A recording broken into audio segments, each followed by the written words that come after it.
باللہ من الشیطان الرجیم بسم اللہ الرحمن الرحیم ان اللہ یأمر بالعدل والإحسان وإیتاء ذی القربى وینہی عن الفحشاء والمنکر والبغی یعظکم لعلکم تذکرون صدق اللہ العظیم اللہم صل علی محمد وعلی آل محمد وبارک وسلم۔ میرے بہت ہی قابل احترام بزرگوں اور دوستوں، قرآن پاک کے 14ویں پارے میں سورۃ النحل کی 90 نمبر کی آیت شریفہ جو پچھلے 2-3 ہفتوں سے آپ کا خادم آپ کو پڑھ کر سنا رہا ہے، جس میں رب نے ارشاد فرمایا کہ بلا شبہ اللہ تمہیں حکم فرماتا ہے عدل کا اور احسان کا اور قرابت داروں کو ان کے حقوق دے دینے کا، اور وہ تمہیں منع فرماتا ہے بے حیائیوں سے اور منکرات یعنی گناہوں کے کاموں سے اور سرکشی سے، حد سے بڑھ جانے سے۔ یعظکم، وہ تمہیں نصیحت فرماتا ہے، وہ تمہیں سمجھاتا ہے، لعلکم تذکرون، تاکہ تم اس نصیحت کو حاصل کرو۔ اس آیت شریفہ کی روشنی میں پہلا لفظ عدل، انصاف۔ ہر مومن کی زندگی میں اللہ عز و جل نے اس کو جن مختلف مقامات پر فائز فرمایا ہے، ان سارے مقامات کے ساتھ ان کے تقاضوں کو پورا کرنے میں اس کی زندگی میں انصاف ہونا چاہیے۔ اگر وہ اس میں ناانصافی کرے گا تو انصاف والے دن میں اس کی گردن ناپی جائے گی۔ اسی لیے ایک لفظ عدل، مفسرین نے اتنی تشریح فرمائی اس میں، اس لفظ کی اور اس پوری آیت شریفہ کی لمبی لمبی تشریحات ہیں۔ اس میں پچھلے ہفتے آپ کا خادم جو ہمارے ایک دوسرے سے تعلقات ہوتے ہیں، رشتہ داریاں ہوتی ہیں، وہ رشتہ داریاں جو اللہ کا انتخاب ہوتی ہیں، ہم کس کے بیٹے ہیں اور کون ہمارا بیٹا ہے، ہم کس کے بھانجے ہیں، کس کے بھتیجے ہیں، یہ سارے تعلقات اللہ کی طرف سے طے شدہ ہیں۔ اس میں ہماری اپنی مرضی کا کوئی دخل نہیں ہے۔ اب اگر آدمی کسی رشتے کے حقوق کو پامال کرتا ہے تو اس کا معنی یہ کہ وہ اللہ کی پسند پر اپنی پسند کو ڈالنے کی کوشش کرتا ہے۔ پچھلے ہفتے بات جو چل رہی تھی وہ والدین کے حقوق کی تھی۔ زمانہ جدید کے نام پر اتنی شرارتیں اور اتنی بدبختیاں ہیں، جدت کے نام پر، تہذیب جدید کے نام پر اتنی خرابیاں ہیں کہ جن کو گنا نہیں جا سکتا۔ ان خرابیوں میں ہمارے رشتوں کو پامال کرنا اور رشتوں کے حقوق میں ظلم کرنا جو ہے وہ ایک عام انسانی سماج کا حصہ ہے۔ ان رشتوں میں جو سب سے زیادہ اہم ترین رشتہ ہے وہ والدین سے اولاد کا رشتہ ہے۔ اس میں کچھ باتیں آپ کے خادم نے پچھلے جمعے میں عرض کی تھی، کچھ باتیں مزید عرض کروں۔ اس عنوان کو لینے کا مطلب اصل وجہ یہ ہوئی کہ ابھی چند مہینوں پہلے ہماری ہی اس مسجد میں ایک صاحب سے ملاقات ہوئی۔ ہم اللہ کے فضل و کرم سے مسجد کا جو ہمارا تعلق ہوتا ہے نمازیوں سے، ہم سب کا نام نہیں جانتے اور کوئی سب کا نام نہیں جانتے، لیکن چہروں سے سب کو جانتے ہیں۔ یہ ہمارے ساتھ نماز میں رہتے ہیں، یہ اللہ نے خاص تعلق عطا فرمایا اہل ایمان کو کہ مسجد کا تعلق ہے۔ ایک صاحب طویل مدت کے بعد مل گئے اور جمعہ کا دن تھا، میں مسجد میں داخل ہو رہا تھا، مجھے بڑی خوشی ہوئی، اتنے دن کے بعد ان سے ملاقات ہو گئی۔ میں نے بڑے اتفاق سے ان سے مصافحہ کیا۔ اس وقت ہمارے مسجد کے ایک ٹرسٹی بھی میرے پاس کھڑے ہوئے تھے، ایک اور ٹرسٹی تھے۔ میں نے کہا بھائی اتنے دن کے بعد دکھائی دے رہے ہیں۔ اچھا، بیچ میں کرونا کا ایسا خطرناک دور گزرا ہے کہ بہت دن تک کسی سے ملاقات کا اور آدمی کو لگتا ہے معلوم نہیں بیچارے کے ساتھ کیا ہوا۔ تو انہوں نے جو بات کہی وہ یہ، مولانا میں تو یہیں رہتا تھا اسی محلے میں، انہوں نے کہا کہ میرے 4 جوان بیٹے ہیں، ایک شخص کے 4 جوان بیٹے، میرے 4 جوان بیٹے ہیں، لیکن چاروں بیٹوں نے مجھے بھگا دیا ہے، اور آج میں آپ کے محلے سے دور کے محلے میں ایک مسجد میں گمنامی کی زندگی گزار رہا ہوں۔ 4 جوان بیٹے، اس شخص کو میں آج سے تقریباً 50 سال پہلے سے جانتا ہوں۔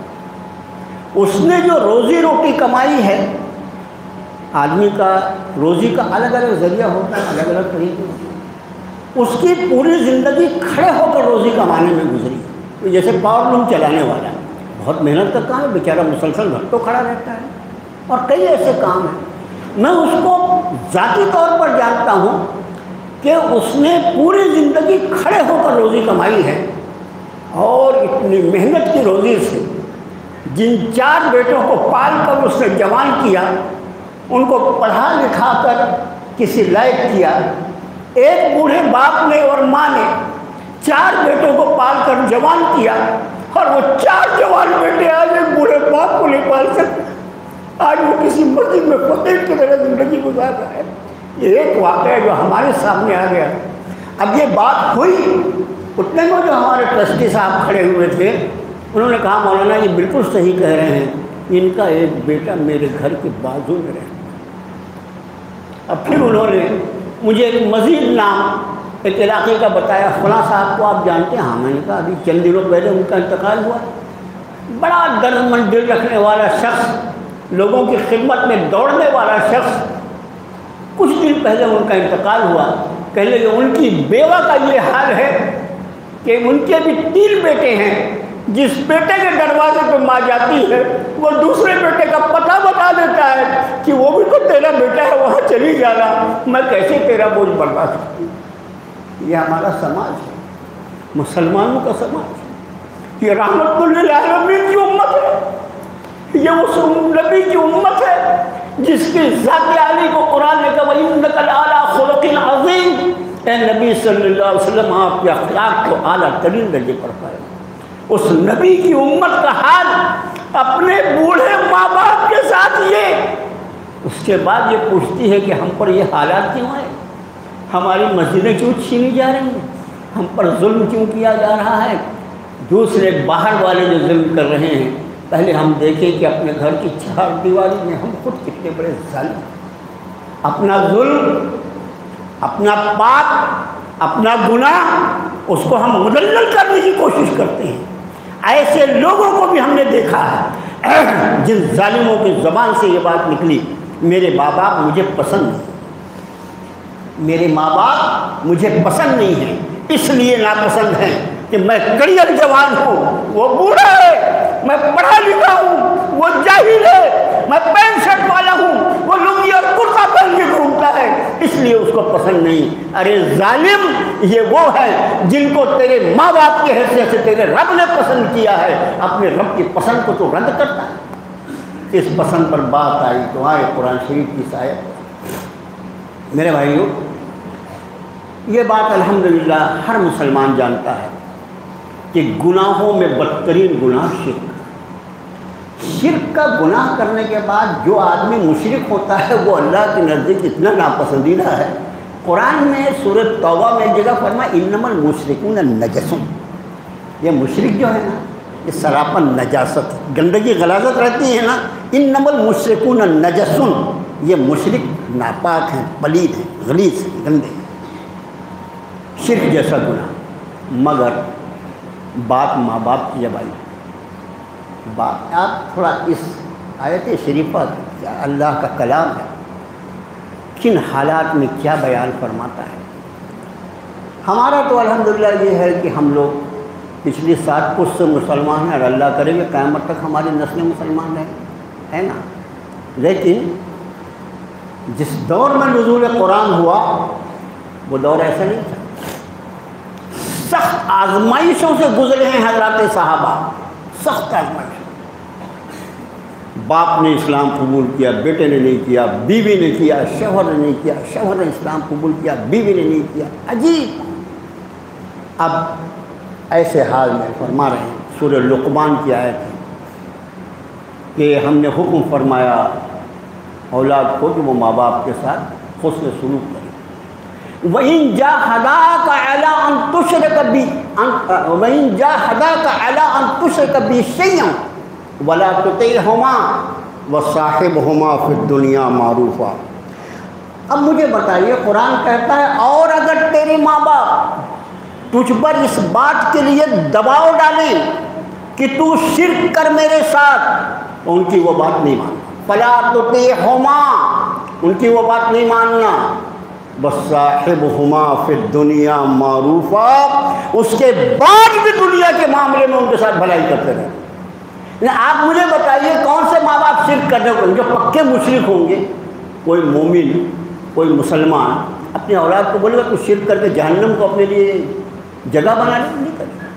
جب شرک کے لیے وہ دباؤ ڈال رہے ہیں، اور وہی جاہدا کا لفظ ہے، یہ لفظ جو ہے وہ تجھے حکم کرے نہیں اس کا ترجمہ ہوتا، بلکہ ماں باپ جو ہیں وہ اتنے پکے مشرک ہیں کہ وہ اولاد پر دباؤ ڈالیں تو شرک کر، مشرک ہو جا، اللہ کی ذات و صفات کے ساتھ جیسے میں مشرکانہ معاملہ کرتا ہوں تو بھی کر، اس لیے جاہدا کا لفظ استعمال ہوا۔ اگر وہ تجھ پر دباؤ ڈالیں کہ تو میرے ساتھ شرک کر، فلا تطیعہما، اس معاملے میں ان کا کہا نہیں ماننا۔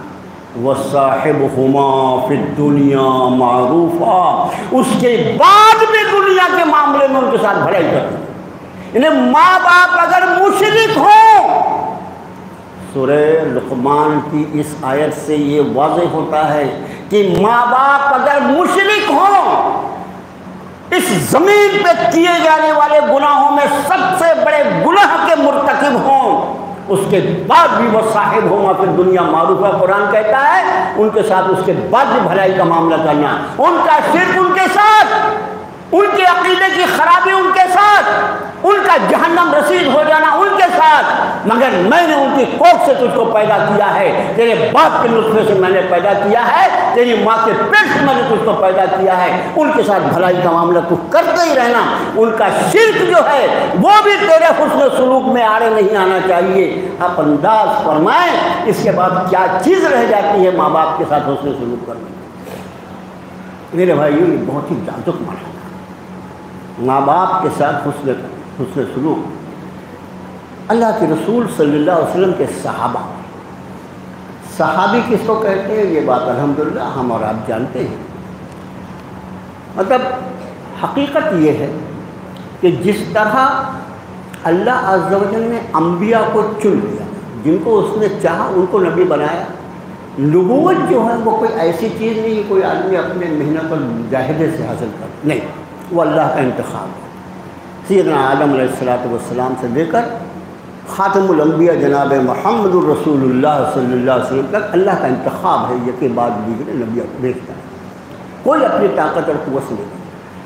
اب جس طرح نبی جو ہوتا ہے وہ منتخب شدہ ہوتا ہے، اسی طرح نبی کی صحبت کے لیے اللہ کس کو قبول فرمائے، یہ بھی وہ خوش نصیب انسان ہیں جن کو اللہ نے اس کے لیے قبول فرمایا۔ جس طرح کوئی اپنی محنت سے نبی نہیں بن سکتا، اسی طرح کوئی اپنی محنت سے صحابی بھی نہیں بن سکتا۔ یہ ذرا نقطہ ذہن میں رکھیے گا۔ ولایت جو ہے اس کا دروازہ قیامت تک کھلا ہوگا۔ کوئی بھی آدمی اپنے تقوی اور پرہیزگاری سے جتنا زیادہ اللہ کا تقوی، جتنا زبردست ایمان اور جتنا تقوی ہوگا، اسی درجے میں ولایت کے اعلیٰ درجے پہ فائز ہوگا۔ ولایت کا درجہ قیامت تک کھلا ہو، لیکن صحابیت ہی اللہ نے جن کو چنا تھا بس۔ عہد رسالت میں بہت سے ایسے لوگ ہوئے، کئی لوگ ایسے ہیں جنہوں نے ایمان قبول کیا، لیکن اللہ کے نبی صلی اللہ علیہ وسلم کی زیارت سے وہ محروم رہے۔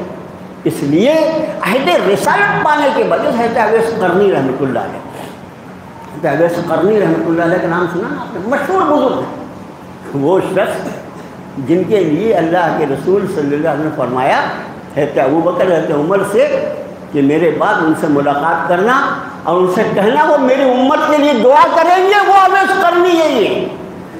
لیکن بوڑھی ماں کی خدمت کی وجہ سے، یہ یاد رہے، اویس کرنے کو جس چیز نے صحابیت کے درجے سے روکا ہے وہ ان کی بوڑھی ماں کی خدمت۔ ایک مرتبہ تشریف لائے، امی سے اجازت لے کر ایک مرتبہ مدینہ طیبہ تشریف لائے، لیکن وہ ایسے ایام تھے کہ اللہ کے رسول صلی اللہ علیہ وسلم کسی سفر پر، کسی غزوے پر تشریف لے گئے تھے۔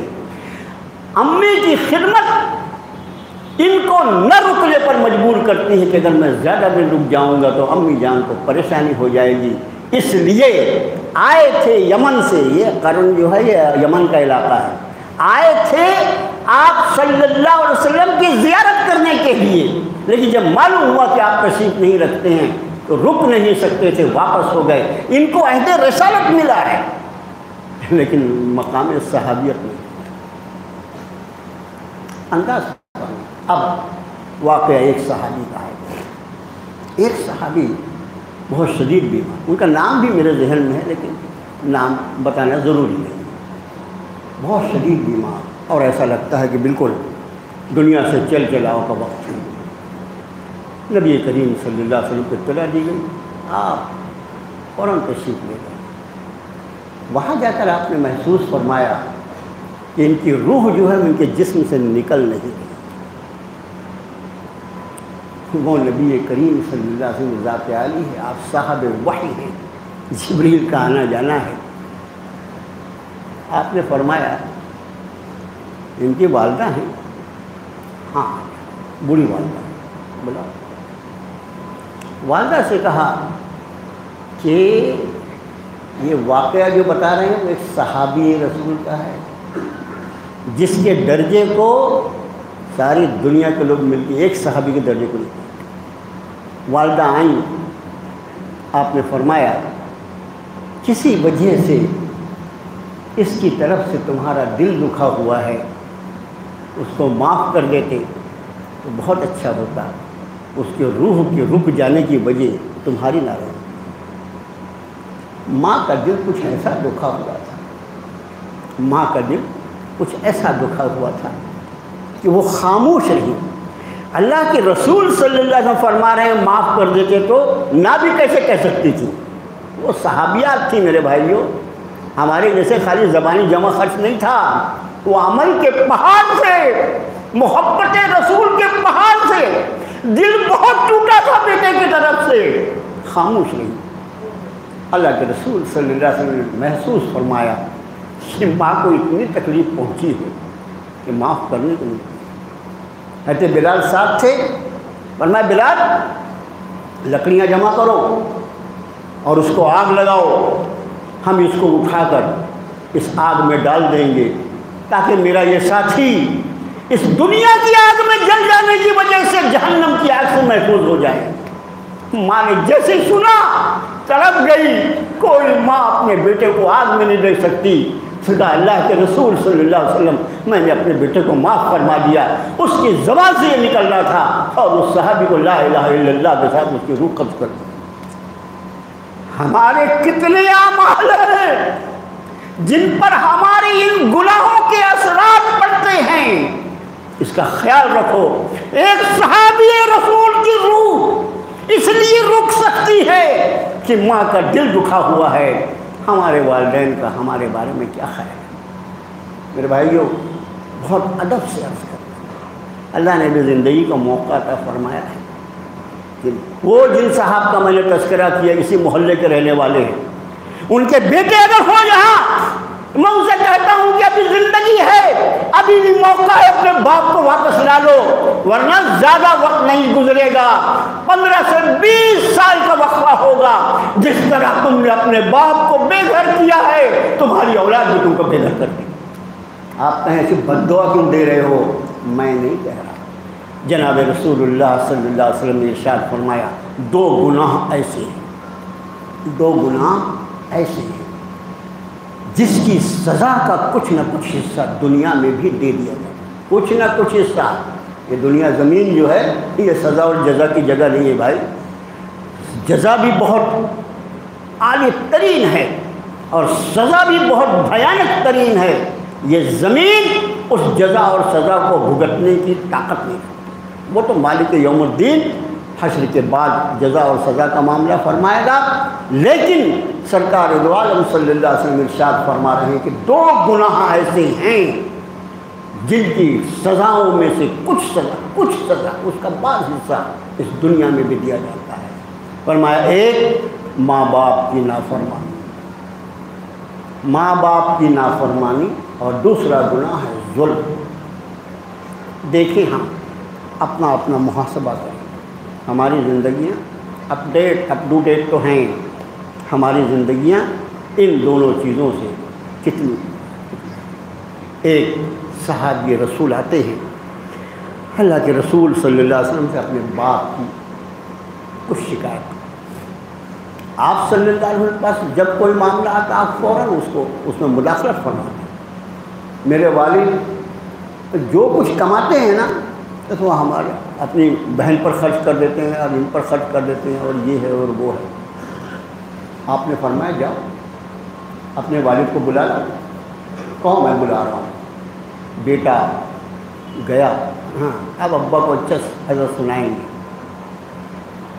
بیٹا باپ کو بلانے کے لیے گیا، اور ادھر باپ نکلے وہاں گھر سے اور جبریل تشریف لائے اور کہا اللہ کے رسول صلی اللہ علیہ وسلم، اس لڑکے کا باپ جب آپ کے پاس آئے گا نا تو آپ اس سے یہ فرمائیے گا کہ جب تمہارے بیٹے نے تم کو میرے یہاں آنے کے لیے بلایا تو تم نے وہ شعر، وہ اشعار جو تم نے دل میں کہے تھے، وہ اشعار کیا تھے؟ دل میں تم نے جو اشعار پڑھے تھے وہ کیا تھے؟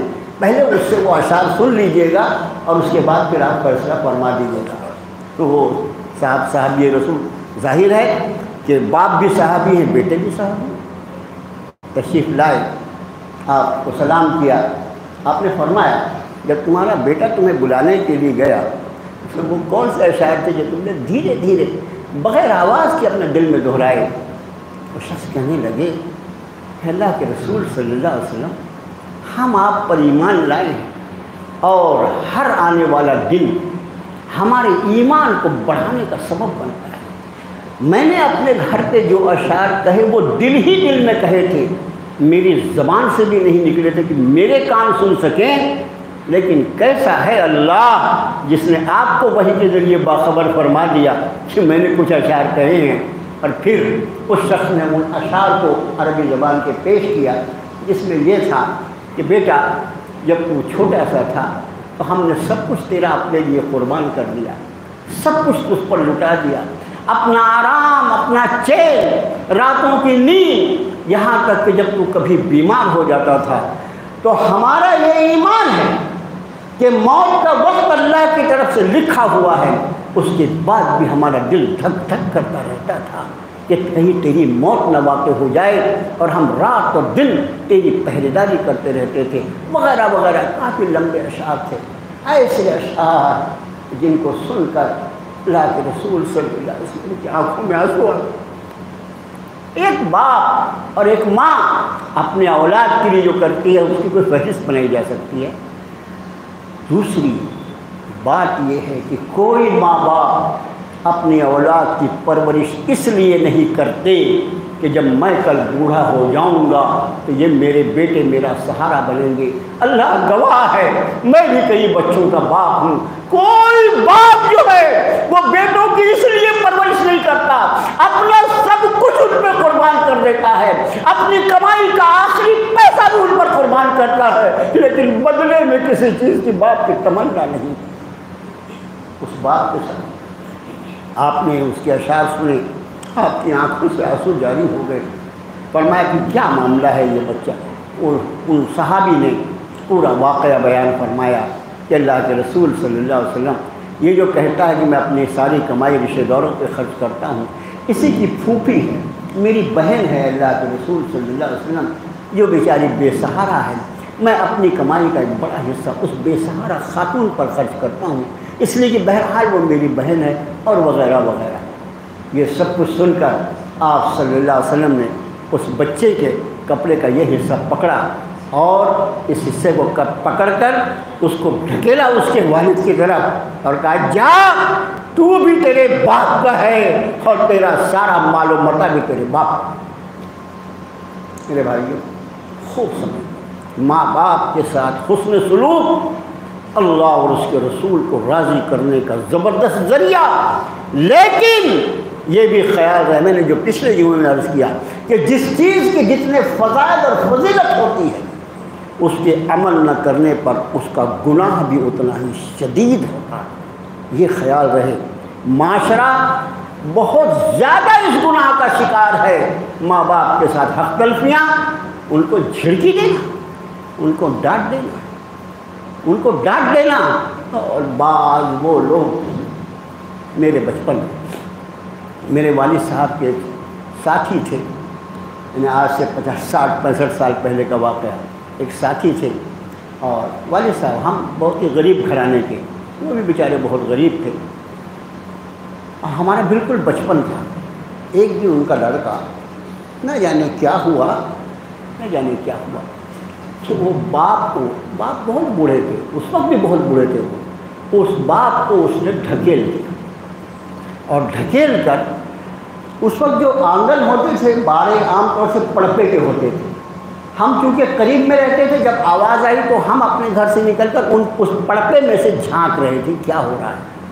وہ اپنے باپ کو زمین پہ ڈھکیل کر اپنے بوڑھے باپ کو لاٹ سے مارا، اور اس کے باپ کے زبان سے آواز نکل رہی تھی کہ اللہ تو اس کے پیر میں کیڑے پڑ گئے، یہ اس طرح مجھے مار رہا ہے۔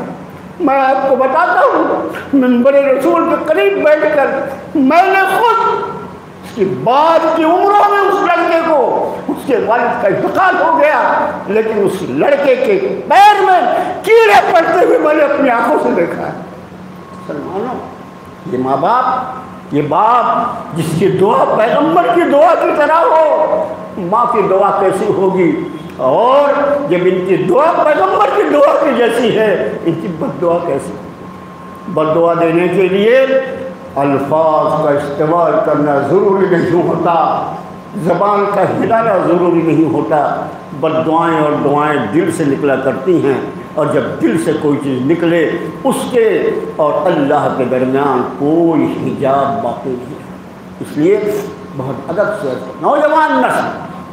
پھر آج والدین کے حقوق کے بارے میں آخری بات، جناب رسول اللہ صلی اللہ علیہ وسلم نے ارشاد فرمایا کہ اگر کوئی شخص اپنی زندگی میں ماں باپ کا نافرمان رہا، انتہائی بدنصیبی ہے کوئی نافرمان ہو، لیکن شوم یہ تقدیر نہیں سمجھ میں آیا ماں باپ کا مقام اور ان کے حقوق کی ادا کرنے میں اس نے حق تلفی کیا۔ آپ نے فرمایا اگر والدین کی وفات کے بعد، یہ آخری اگر والدین کی وفات کے بعد وہ کثرت سے ماں باپ کے لیے استغفار کرے، دعائیں مغفرت کرے، تو اللہ تعالیٰ اس کی نافرمانیوں کا جو گناہ ہے اس سے بھی اللہ تعالیٰ درگزر کرے۔ اس کا معنی کہ آج ماں باپ ہیں تو وہ تو ایسے ہیں کہ ان کے ساتھ جو بھی ہم کرنے کم ہیں، لیکن اگر وہ اس دنیا سے چلے گئے اور ہم سے حق تلفیاں ہوئی ہیں تو سلام ہو جناب محمد الرسول اللہ صلی اللہ علیہ وسلم کی ذات عالی پر،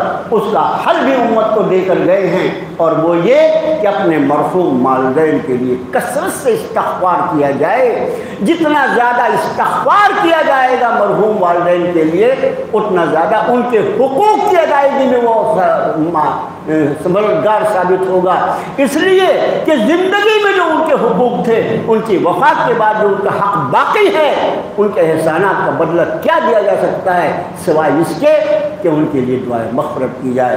اللہ سے دعا ہے اللہ تعالیٰ کہنے والے کو بھی، سننے والوں کو بھی کہنے سننے سے زیادہ عمل کی توفیق عطا فرمائے۔